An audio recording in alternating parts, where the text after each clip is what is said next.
Are you ready for pain? Are you ready for suffering? If the answer is yes, then you're ready.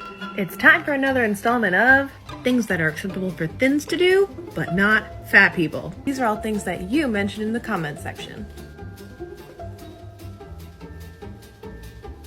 Riding the elevator.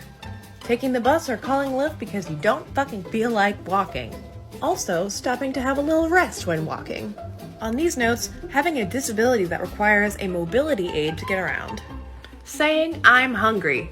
Just keep that shit to yourself. Being the first of your friends to order food in a restaurant or something. Having standards when dating. I should just be grateful that he's even paying me any attention. Buying vintage clothes. Going on amusement park rides.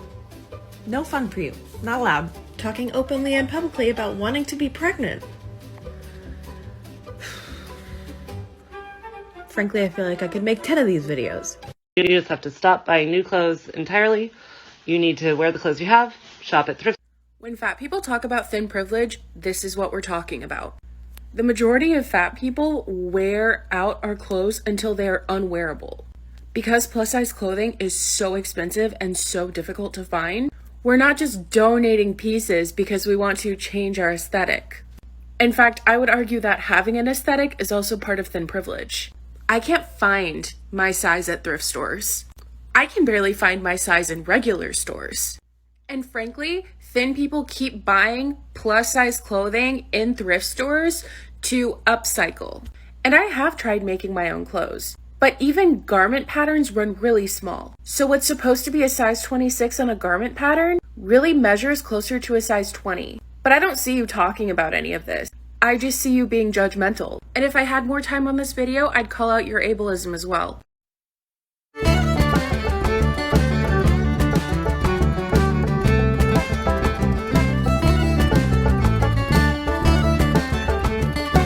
Yo, I just had a video removed for hate speech, and it was me trying to amplify a black voice talking about third-party voting.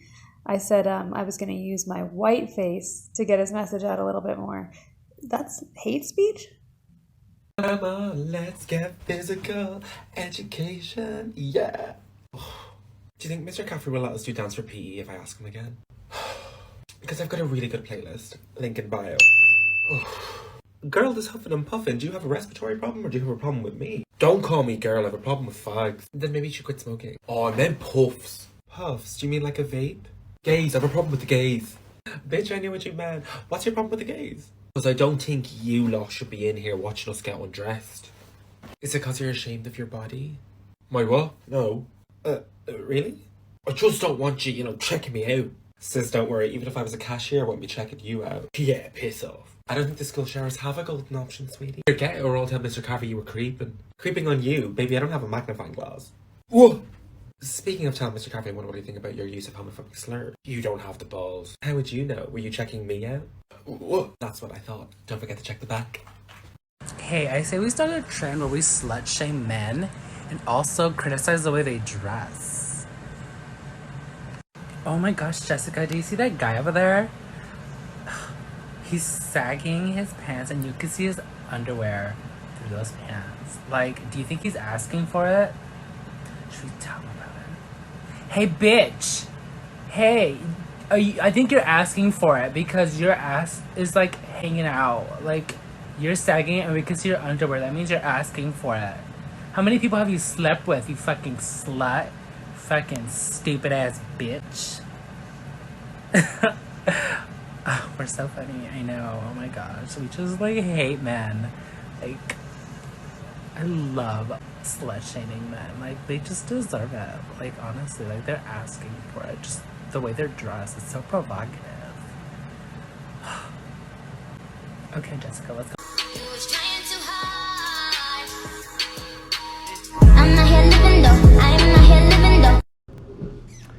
I am a middle-aged white man in America. I am fully aware and accept that there is no reason, realistically, for anyone in the black community to trust me based off of over 400 years of oppression, racial injustices, modern day conditional and performative allyship, I get that. I absolutely get that. Being that I have never experienced things that minorities in this country have experienced, if you tell me that you don't trust me any further than you can throw my almost 200-pound butt, I would not have a problem with that. Because I cannot dictate or determine what you should be fearful of, distrustful of, or offended by. However, you have been in my comments for almost a week now, based on one comment I made about I can't be ashamed of something that I didn't have anything to do with up until the point I was born. And my shame would be in not doing things forward. And you have taken that to make statements like, I think in this one, I can't see it anymore, but you made a comment about proud of my white privilege, not protesting against it. And you've made multiple comments like that without even actually trying to have a dialogue with me. Things that you're saying, not protesting against it. You realize I'm trying to produce a movie that shows just in the past 3 generations how white privilege and generational wealth have screwed over minorities in this country. And you say I'm not protesting against it? The problem I'm having right now is not a personal attack on me.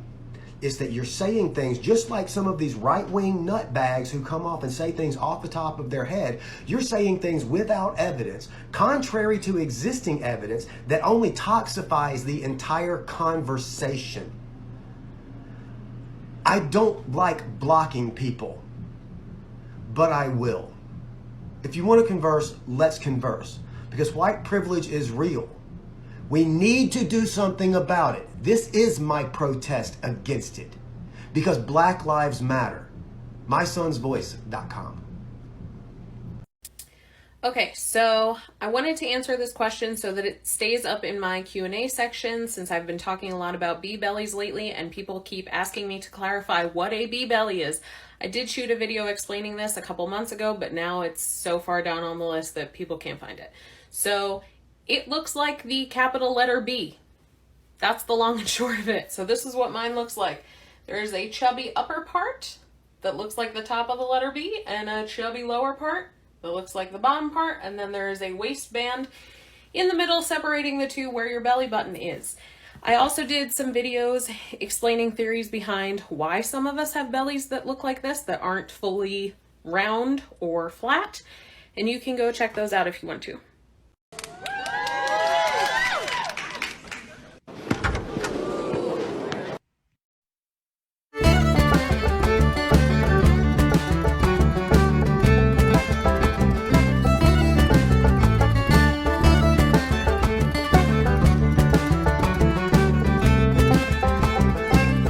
Senator Marsha Blackburn of Tennessee got her opportunity to question Judge Ketanji Brown Jackson at the confirmation hearings today. It went something like this. You serve on the board of a school that teaches kindergartners, 5-year-old children, about so-called white privilege. Here's the thing, Senator. You went to Mississippi State University on a 4-H scholarship and you majored in home economics, which is perfectly fine. But let's be real. No black person in this country with your qualifications would have the privilege of sitting where you were sitting today to question and lecture this graduate of Harvard University and Harvard Law School who has been an esteemed judge for many years. So, Senator, you called it so-called white privilege. I think we can drop the so-called because you're living it. Number 4, she meets you on a first date and puts her phone face down. Guys, this is a telltale sign that she doesn't want you to see her text message. So I scrolled through a couple of their videos. I'm not watching all that shit because they're fucking idiots. But I'm going to put a quick trigger warning right here. Their TikToks are a literal gateway to domestic abuse. And it fucking shows. Like, literally one of their TikToks is telling men, if a woman says she wants to schedule a date, tell her, cool, but I don't like women who are flaky and don't enforce that with positive reinforcement, whatever the fuck they said. They're stupid. If your mindset is literally to treat a woman like a dog, you should not be dating anybody. You're not an alpha male, you're an alpha bitch. It's very fucking clear y'all have never dated a woman in your life, and it shows. I'm gay and I never dated a woman, and I know this is not how you treat a woman. Y'all can go fuck yourselves. Ditch this and tell me how you end mansplanations. Yo, so I was just sitting here doing some research, right? And something came across my mind. And the more I think about it, it just gets more and more interesting. So let me share it with y'all real quick. All right, now anyone who is relatively aware of what's happening around them will know that privilege exists and that it actually exists in many different forms. You have American privilege with Americans being the privileged. You have racial privilege with white people being the privileged. You have gender privilege with males being the privileged. You have cisgendered privilege with gender conforming men and women being the privileged. You have heterosexual privilege with straight men and women being the privileged. You have religious privilege with Christians being the privileged. Hell, you even have able-bodied privilege with disabled people being the oppressed ones. Now notice after everything I just now mentioned, the main people who claim that privilege doesn't exist are literally straight, white, cisgendered males who are heterosexual Christians who are able-bodied. You don't know what you don't know. If you ever wondered what white privilege looks like, remind yourself that this past summer, Black Lives Matter protesters advocating for human rights were arrested and largely charged with felonies, including terrorism, while the white people who staged the coup on the United States government are largely being charged with misdemeanors.